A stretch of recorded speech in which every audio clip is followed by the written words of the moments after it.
Bismillahirrahmanirrahim. Assalamualaikum warahmatullahi wabarakatuh. Pemirsa Gapai Kemuliaan yang dirahmati Allah, apa kabar Anda hari ini? Semoga Anda senantiasa sehat dan selalu berada dalam lindungan Allah Subhanahu wa taala. Amin ya rabbal alamin.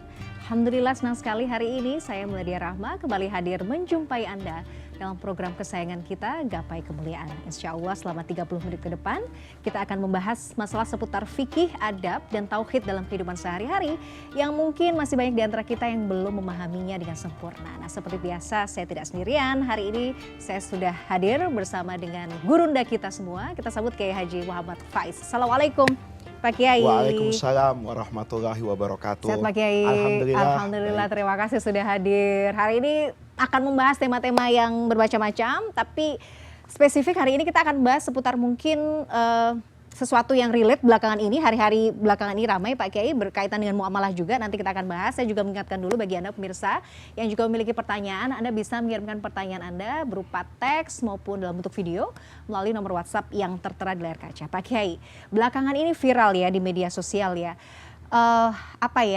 kasus tentang bea cukai ini, yang kemarin tarifnya luar biasa mahal, ingin menebus barang saja nggak bisa karena harganya justru di luar tarifnya di luar dengan harga barang misalnya, dan ternyata kasus-kasus serupa juga dialami oleh banyak orang yang akhirnya muncul juga ke permukaan, sehingga ini muncul diskusi juga, dialektika juga di kalangan publik, bahkan akhirnya para ustadz juga bersuara yang kemudian menyatakan bahwa pajak dan bea cukai ini ranahnya haram. Nah, pembahasan kita mungkin nanti Pak Kiai bisa merunutkan begitu ya. Tapi sebenarnya dalam tata kelola negara, bagaimana kemudian kedudukan, bagaimana kita mendudukkan pajak dan hal seperti ini, bea cukai ini Pak Kiai?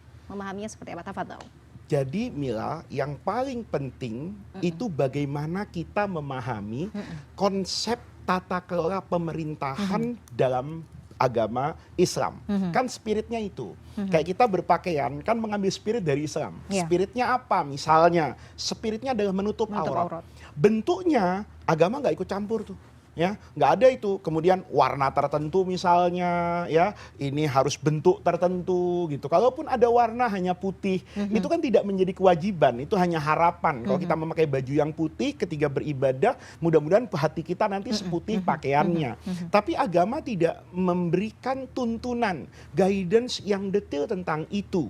Karena ini berkaitan dengan yang namanya peradaban, budaya. Itu kalau dulu saya ngaji di pesantren, itu dikatakan bahwa semua ini hasil kreasi manusia. Itu juhdun akli, usaha akal budi manusia untuk litahsin zurufi hayatihi. Bagaimana kehidupan kita itu menjadi lebih mudah. Oleh karena itu manusia kemudian berkreasi, menciptakan kendaraan. Fikihnya itu nggak bicara dalam konsep tataran ayat dan Quran syariat ini gimana sholat di atas kendaraan, nggak ada. Karena kendaraannya itu nanti akan terus berkembang seiring dengan peradaban manusia. Oleh karena itu ketika berbicara tentang konsep negara, itu kan yang sering didengungkan oleh para ulama adalah esensi bernegara itu. Bernegara itu untuk menciptakan apa? Kesejahteraan. Bernegara itu untuk mewujudkan apa? Keadilan. Bernegara itu untuk mewujudkan apa? Misalnya kesetaraan dalam hak dan kewajiban. Oleh karena itu, semua yang terkait dengan negara, itu kata ulama dulu dalam kaidah fikih, tasarruful imam ala ra'iyati manutun bil maslahah. Kebijakan apapun yang akan dibuat oleh seorang kepala negara, itu kuncinya manutun, dia diikat bil maslahah untuk kemaslahatan orang banyak. Nah, oleh karena itu ketika bicara tentang pajak, itu tidak serta-merta kita boleh menghukumi halal dan tidak juga boleh antipati dengan mengatakan pasti haram. Kenapa?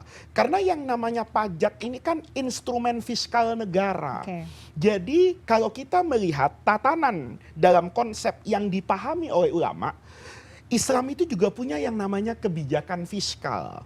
Tetapi APBN negara ini pertama kali itu diambil dari zakat. Ya, makanya zakat itu ada asnafnya, ada kelompok penerimanya. Nah, kelompok penerima ini itu kan nanti akan semakin luas pemahamannya.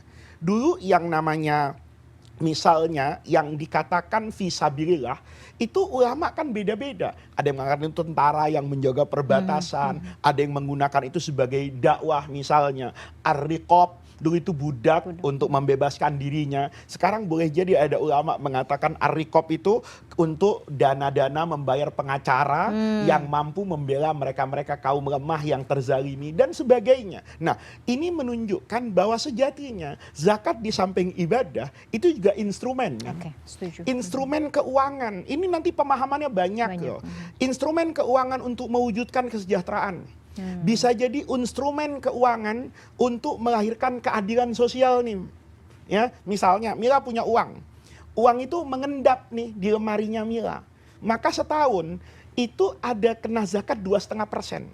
Kalau sekarang orang bilang dalam teori keuangan itu cost of fund. Seakan-akan Allah bilang, pokoknya Mila taruh duit di bumi saya. Satu Harus tahun kena pajak 2,5%, itu namanya zakat. Nah, oleh karena itu dulu sumber APBN utama itu adalah zakat. Nah, diambil dari zakat. Tetapi seiring dengan berkembangnya negara, kebutuhan masyarakat yang beragam, jumlah penduduk yang bertambah, atau terjadi misalnya ketimpangan jumlah yang kaya dengan miskin, maka mulailah timbul kebutuhan negara yang tidak tercukupi oleh yang namanya zakat. Mulai itu ada pungutan yang diambil oleh Sayyidina Umar terhadap rakyat di luar yang namanya zakat.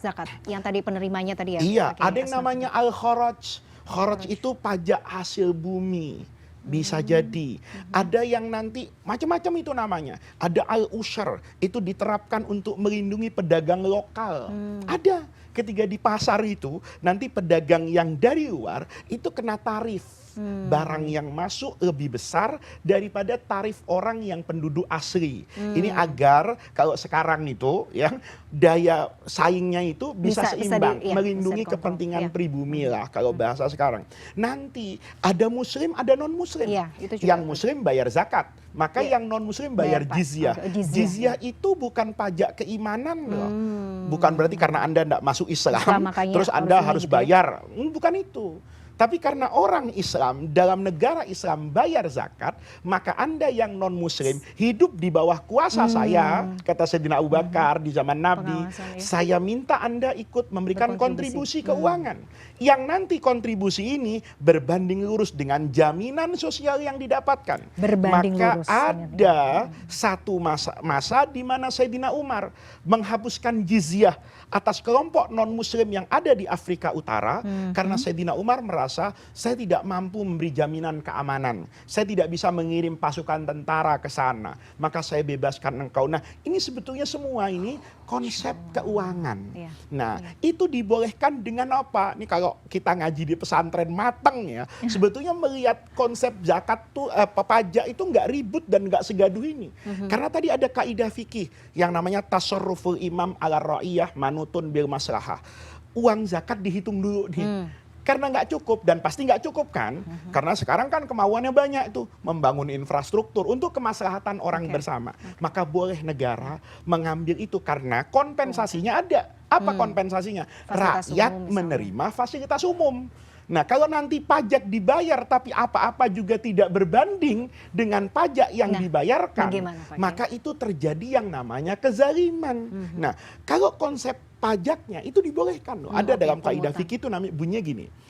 Ya, yutahammalu ad-dararul khas lidaf'i ad-dararil am. Misalnya, saya boleh nih Mila ya untuk menanggung beban khusus ya seperti pajak pribadi saya, itu saya lakukan, pemerintah lakukan demi untuk meminimalisir kerusakan yang lebih besar lagi.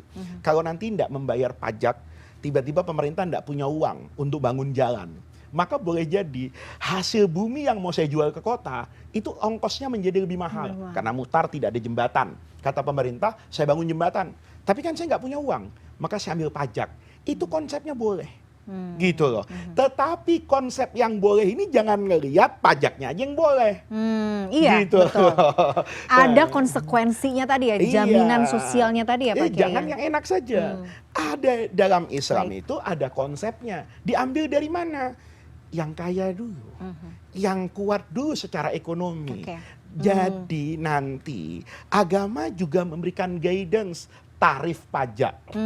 Mila punya toko nih, jejaring se-Indonesia, Mila Mart. Amin. Sementara saya cuma punya Faiz, toko Faiz di pojokan. Di pojokan, warung gitu. Kecil gitu Pak ya. Warung kecil. Saya paham Mila. Ketika saya menjual, saya tidak bayar pajak. Padahal saya juga menikmati fasilitas negara. Tetapi kan tidak menjadi adil, manusiawi, pantas dan bermartabat. Kalau beban tarif pajak saya sama dengan Mila yang omsetnya luar biasa, bisa mendapatkan harga barang perolehan yang murah karena besarnya tokonya, sementara saya terengah-engah untuk bersaing dengan Mila, dibantai dengan nilai pajak yang ini kan yang namanya konsep keadilan. Konsep zakat kan juga begitu. Ketika zakat diterapkan, unsur kemanusiaannya tidak hilang. Coba Mila, kalau ada petani, semakin banyak usaha yang dia lakukan, maka semakin kecil tarif zakat yang diambil.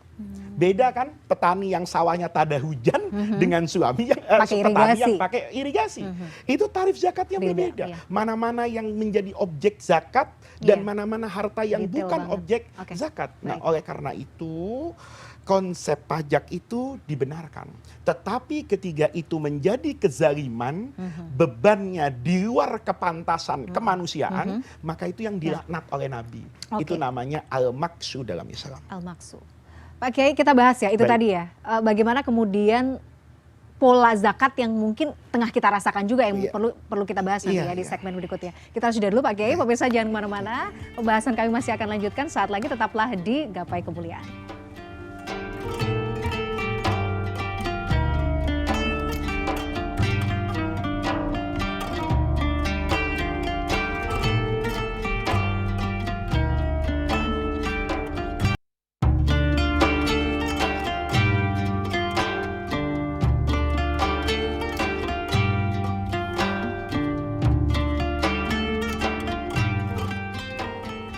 Pemirsa, terima kasih Anda masih menyaksikan Gapai Kemuliaan dalam episode Pajak dan Bea Cukai. Apakah haram? Nah, kita sambung lagi Pak Kiai. Tadi kan sempat disebutkan bahwa sebenarnya pajak itu nggak masalah, asal nggak zolim. Itu apakah berkaitan juga dengan hadis yang Rasulullah sampaikan bahwa barang siapa yang kemudian memungut pajak dari saudaranya tempatnya di neraka, apakah itu bentuk kezaliman? Jadi mengambil pajak dari rakyat tanpa parameter yang jelas. Tidak menggunakan asumsi-asumsi kemanusiaan, kemudian diambil dengan kezaliman. Itu yang mengambil, yang mencatat, yang membuat kebijakan, itu insya Allah reuni semua di api neraka. Gitu. Tetapi konsep ini sebetulnya itu konsep yang mulia kalau untuk kebersamaan. Maka agama ini jangan dilihat, oh kata Islam pajak itu halal. Ini kan suka dipotong-potong nanti. Program Gapai Kemuliaan kata Faiz pajak itu menghalal. Enggak begitu. Keseimbangan. Dia dihalalkan sama Allah karena ada maslahatnya. Nah, tetapi kalau nanti yang halal ini mendatangkan mafsadah, tahu-tahu pola hidup pegawai pajak dan petugas pajak itu di luar kepantasan, maka boleh jadi orang akan melihat asumsinya, oh saya bayar pajak sebesar ini, kalau kemudian untuk gaji mereka yang di luar kepantasan harusnya nilai pajaknya kurangi dong, karena berarti beban negara tidak sebesar itu kan, karena menjadi besar karena harus membayar pegawai-pegawai seperti ini, kemudian timbul lagi nih pola hidup hedonisme yang tidak sesuai dengan penghasilan. Berarti selama ini tata kelola pajak ini tidak pas gitu. Nah, ini sebetulnya yang harus kita lihat secara utuh. Misalnya ada pajak dengan niatan yang bagus kan. Misalnya cukai rokok. Seharusnya ketika rokok itu kena cukai, itu digunakan pertama untuk meminimalisir dampak yang lahir dari penyakit-penyakit yang tumbuh karena polusi misalnya. Atau kemudian untuk mensejahterakan petani tembakau. Mila, rokok itu berbahan dasar diantaranya tembakau. Tetapi petani tembakaunya itu sering hidupnya itu tidak juga dalam kepantasan. Betul. Yang lebih sejahtera itu pedagangnya. Yang lebih kaya lagi pemilik pabriknya. Nah, ini yang seharusnya dilihat. Kalau itu kemudian menjadi satu ekosistem yang berkeadilan, bermartabat, maka itulah sebetulnya konsep zakat yang dihalalkan oleh agama. Saya melihat ini sebenarnya salah urus nggak sih Pak Kiai? Ini uang yang kemudian kita sudah kumpulkan, ditarik dari masyarakat. Ya kita melihatlah begitu banyak kasus korupsi yang terjadi. Kita melihat bagaimana kemudian pejabat-pejabat yang seharusnya bersikap dengan penuh hati nurani justru malah menunjukkan sebaliknya. Kan ada kegeraman yang muncul di level grassroots ini melihat perilaku-perilaku seperti ini, Pak Kiai. Itulah yang diantisipasi oleh pendiri bangsa ini dengan Pancasila. Loh, kita ini kan orang Indonesia sering mengatakan NKRI harga mati, Pancasila itu ada falsafah berbangsa dan bernegara. Yang kita lihat betapa luhurnya nilai Pancasila. Ayo lihat, ada sila yang namanya kemanusiaan yang adil dan beradab. Ketika kemudian banyak orang terengah-engah membayar pajak, kemudian dimanfaatkan untuk sesuatu yang salah oleh oknum pejabat negara, maka ini kan tidak berkemanusiaan yang adil dan tidak juga beradab. Lalu bagaimana dengan sila kelima Pancasila? Pancasila itu ketika berbicara tentang ketuhanan yang Maha Esa sampai sila keempat, itu tujuannya diramu pada yang kelima kan? Keadilan sosial bagi seluruh rakyat Indonesia. Jadi kalau konsep ini kita terapkan, saya rasa akan menjadi negara yang luar biasa. Seandainya semuanya ketika membuat konsep ini, Mila ya, ingat dengan lagu Indonesia Raya yang dinyanyikan. Bangunlah jiwanya, bangunlah badannya. Mungkin ingatnya sama perut sendiri kali ya. Iya. Nah, jangan sampai bangunan kebijakan itu dibalik Indonesia Rayanya. Bangunlah badannya, bangunlah jiwanya. Itu yang terjadi. Jadi kalau secara konsep para pemirsa, Islam itu selalu melihat secara komprehensif. Dia melihat dari segala aspeknya. Kalau ditanya apakah pemerintah boleh memungut pajak, jawabannya boleh. Tetapi tidak berhenti di situ. Bagaimana tata kelolanya, peruntukannya, akuntabilitasnya, itu semua menjadi satu kesatuan. Ketika ini tidak beres, maka ada konsekuensi yang harus dipikul nanti di akhirat. Gitu. Oke, sesimpel yang kemudian belakangan ini jadi perbincangan di publik, Pak Kiai. Tapera saja. Yang kemudian ini langsung kita kasih contoh konkret ya Pak Kiai. Yang kemudian dikeluarkan tanpa misalnya tiada angin, tiada hujan, tiba-tiba masyarakat luar biasa. Dan ini semuanya di level semua pekerja, ASN, pekerja swasta, bahkan mungkin pekerja mandiri juga akan diberlakukan seperti itu. Dan kemudian bagi mereka yang kemudian tidak setuju akan kemudian diberikan sanksi. Ini seolah-olah gimana ya? Kita ini sudah diperas, tapi kemudian negara masih bersikap seperti ini. Bagaimana kita harus menyikapinya? Kalau kemudian kita protes di media sosial, itu dalam konsep perspektif Islam diperbolehkan nggak kita mengkritik kebijakan Pak Kiai? Mila, mengingatkan siapapun. Saya mengingatkan istri saya, mengingatkan lingkungan saya, itu menjadi kewajiban saya pada tingkatan yang berbeda-beda. Itu yang dikatakan dengan amar ma'ruf nahi munkar. Itu bisa dengan lisan, bisa dengan kekuatan kekuasaan, bisa juga dengan hati. Nah, oleh karena itu, kalau ditanya bagaimana kebijakan terkait dengan pajak untuk pemerintah, saya selalu berpesan bahwa tujuan yang baik itu juga harus disampaikan dan dikomunikasikan dengan cara yang baik. Untuk mencapai tujuan yang baik, itu juga tidak dibenarkan menggunakan sarana yang semena-mena, sekalipun itu untuk tujuan yang baik. Saya bukan orang yang ahli ekonomi berbicara tentang tapera, tetapi ketika melihat ada kegaduhan di masyarakat, maka pesan saya kepada para pemimpin, dengarkan suara hati rakyat. Karena rakyat itu dia biasanya punya mizan, punya ukuran yang berkeadilan. Nah, ketika menyuarakan dengan menggunakan sarana media sosial dan itu dibenarkan di masa sekarang bahwa itu menjadi sebagian dari sarana, dan kita melihat kan ada yang keadilan yang kemudian bisa terwujud hanya karena teriakan netizen. Maka netizen yang berteriakan itu kemudian mewujudkannya dalam bentuk yang diharapkan, dia mendapatkan pahala seperti itu. Tetapi pesan saya juga sama kepada rakyat yang mau menyampaikan kritik kepada pemerintah, sampaikan substansinya. Jangan kemudian persoalan pilpres di masa lalu, masih dibawa-bawa, afiliasi politik itu jangan dibawa-bawa. Sampaikan dengan cara yang santun.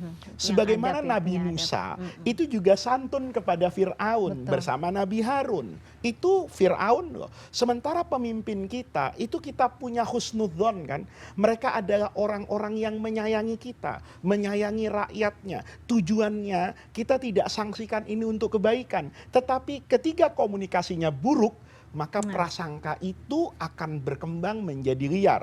Ketika bisa tujuan menjadi kebencian bahkan. bisa jadi kebencian. Ketika kemudian konsep yang baik tetapi dinodai pola komunikasi yang tidak baik, penyelewengan misalnya, kemudian ketidakadilan misalnya, kan ada adil, ada rasa keadilan gitu. Nah, ini yang kemudian nanti menjadikan tumbuhlah gerakan-gerakan yang keluar dari nalar akar sehat. Karena kita lihat sekarang nih, ada orang yang terlalu cinta dan ada orang yang terlalu benci. Sehingga hari ini nalar kita itu selalu kena polusi ini, gaduh rohani kebangsaan kita karena persoalan ini. Jadi para pemirsa ya, kita selalu berhusnudzon kepada siapapun. Tetapi kemudian husnudzon kita itu tidak menghilangkan nalar akal sehat, keberanian untuk melakukan amar ma'ruf nahi mungkar. Pemerintah harus juga memahami kritikan-kritikan kan dari rasa cinta. Karena saya ingin negara ini menjadi negara yang baik. Saya juga menyayangi pemimpin-pemimpin saya agar kemudian tidak harus berurusan panjang kelak di akhirat. Betul, itu yang justru jadi yang harus ditumbuh kembangkan. Jadi para pemirsa, ketika ada isu seperti Tapera atau BPJS juga di awalnya itu kan terjadi kegaduhan. Sekalipun boleh jadi hari ini ada yang merasakan manfaatnya, ada yang merasakan pentingnya adanya BPJS, walaupun ada sebagian kecil yang mungkin belum merasakan manfaatnya. Nah, itu perlu terus dikomunikasikan yang baik. Komunikasi yang baik. Pak Kiai, menarik sekali pembahasannya. Jadi ikut panas nih, hawanya agak hangat ya gitu. Tapi kita harus jeda dulu, kita break dulu. Pemirsa jangan kemana-mana, Gapai Kemuliaan akan kembali saat lagi. Tetaplah bersama kami.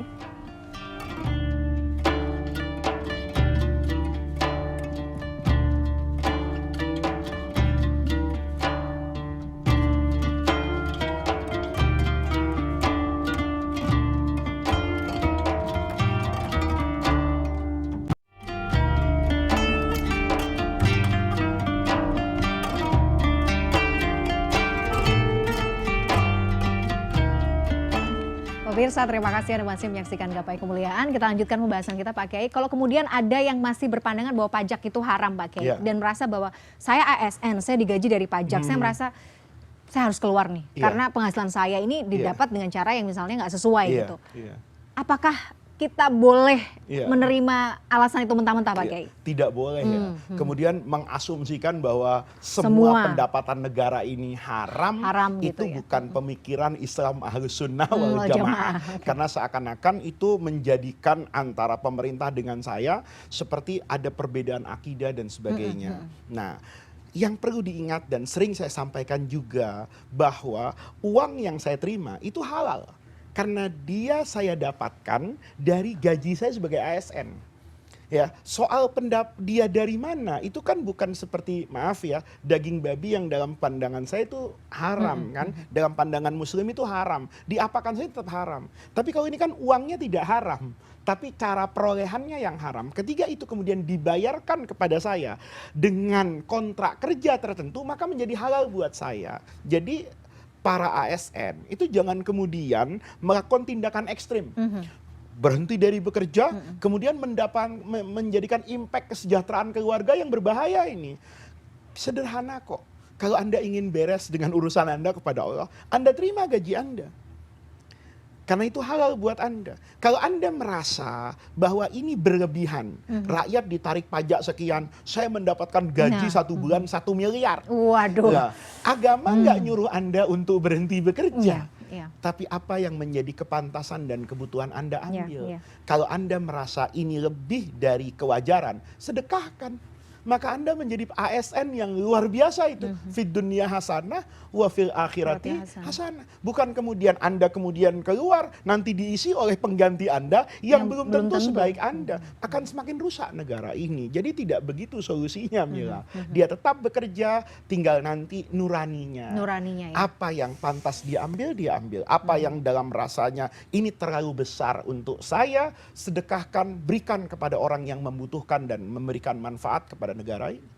Yang kadang-kadang kita tuh suka heran kadang-kadang malah justru pejabat itu menampakkan gitu di tengah situasi rakyat sedang kesusahan, terhimpit dari berbagai macam sisi. Nah itu kan juga nggak wise ya.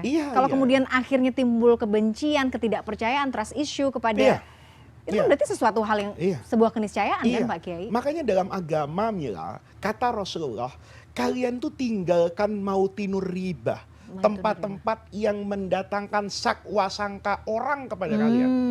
Itu kan tidak boleh. Mila, misalnya nih ya, saya terbuka bicara. Misalnya ada di jalan raya ada tempat maksiat.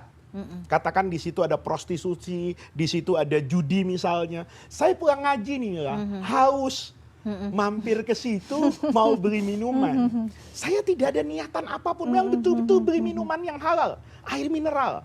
Mila lihat, subhanallah, ini kan Pak Faiz yang saya jadiin host di Gapai Kemuliaan. Gus Faiz ngapain? Macam-macam Mila yang terjadi. Pertanyaannya, Mila salah enggak?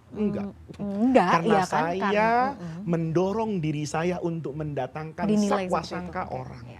Itu kata Nabi, jangan kamu ada di sana. Maka Nabi ketika istrinya itu tertutup semuanya, ya, itu ketika Nabi berbicara dengan istrinya, ada orang lewat, Nabi itu ngomong, ini Sofiyah istri saya.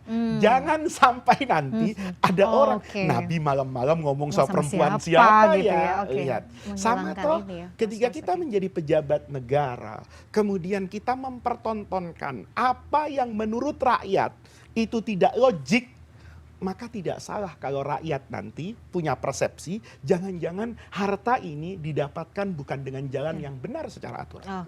Pak Kiai, satu pertanyaan sebelum closing. Misalnya kita sudah dalam kondisi seperti ini dengan pemimpin yang kita tahu seperti ini ya, mungkin dengan kebijakan yang akhirnya dipaksakan, yang akhirnya kita sebenarnya merasa ini sebenarnya nggak berpihak pada rakyat, nggak populis sekali gitu. Kalau sudah kondisinya terdesak seperti ini, kita mau protes juga kan kayaknya juga dilema juga, apakah terlalu kenceng nanti jadinya gimana-gimana gitu, tapi kita juga nggak tahan.